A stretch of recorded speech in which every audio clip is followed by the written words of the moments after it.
We pit the brand new iPhone 5S against one of the most recent Android releases. It's Josh Vergara from Android Authority. What's going on, everybody? And this is the iPhone 5S versus the LG G2. From a design perspective, this could be considered yet another 5-inch screen device up against the smaller 4-inch iPhone 5S. But LG managed to squeeze even another 0.2 inches into its small bezeled flagship phone. The LG G2 sports a glossy plastic material that feels jam-packed underneath it all, as the pretty thin body coupled with its heft give it a very premium feel. LG went for a unique button layout as its power button is on the back of the phone right where your index finger would land, flanked by the volume rockers. While it is certainly different and might seem a little odd, the index finger idea actually pans out, and you realize how natural it feels after just a little bit of time. On the other hand, we have the iPhone 5S, which is much smaller and continues the iconic aluminum material tradition. At 4 inches in its screen, it is much easier to handle in one hand, and just about everything is accessible from a neutral grip. The button layout is classic iPhone with the power button up top and the volume rockers on the side under a silence toggler. Even this seasoned Android user can appreciate the design of the iPhone. It's still an attractive device, even if its design is starting to get on a little bit. With such different screens, it's easy to realize that this becomes a battle of sizes. While we have the 4-inch Retina display on the iPhone capable of 1136 by 640 resolution, the 5.2-inch IPS screen on the G2 is a 1080p display. Though 1080p displays have become very popular due to their media viewing experiences, it's no reason to completely disregard the iPhone's smaller screen. The Retina display handles the colors of iOS 7 incredibly well, and media viewing is still fun if you don't mind the smaller size. Reading definitely favors the G2, however, as its pixel density is much higher, and its size makes text easier on the eyes.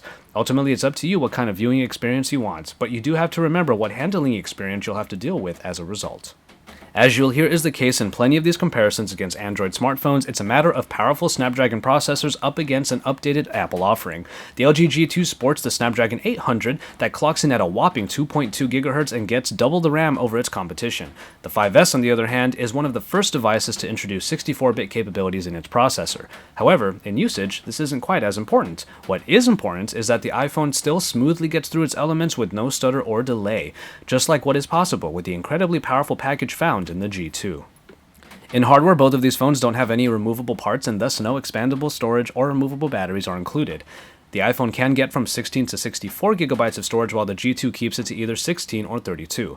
The 3000 mAh battery in the G2 might dwarf the much smaller unit found in the iPhone, but with different demands in either system, usage obviously dictates overall longevity. Otherwise, the addition the 5S has over the G2 is its fingerprint reader, located in the flattened home button up front. It's an interesting and novel addition whose location makes much sense, but whether or not it speeds up waking your phone depends on how accurately you can scan your fingerprint on that first try. In the camera department, both of these phones got updates. While the iPhone 5S got an overhauled app, the G2 was able to add in optical image stabilization. OIS helps to not only keep photos and videos from getting blurry with your shaky hands, it also helps flood more light in during those low light situations. Otherwise, it comes with a plethora of modes in its app, definitely giving you a lot of control over your smartphone photography.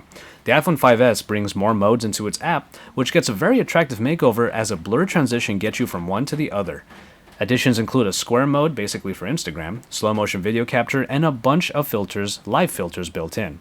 We'll take a closer look at the picture quality between these two cameras soon, so stay tuned for that.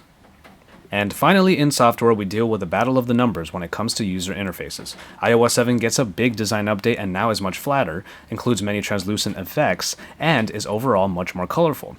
It's a greatly welcome change to the OS, and even with the additions of the Control Center, enhanced notification dropdown, and enhanced multitasking, it's a new look with an almost completely familiar feel.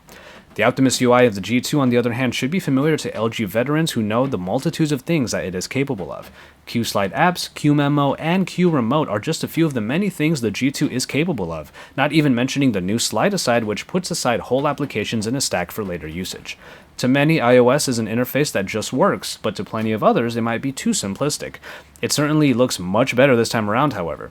Otherwise, the Optimus UI may be a little overwhelming, but it potentially comes with any and all tools that you might need. And so, there you have it. Size might be the main battle that the iPhone will always have to contend with, especially if Apple keeps to the 4-inch form factor. In this case, it's up against one hell of a beast in the LG G2. The updated iOS might bring a refreshing change to what the iPhone fans have always used, but if you need more, perhaps much more, the LG G2 has it in almost every other aspect. Keep it on Android Authority for more comparisons and coverage, because we're your source for all things Android.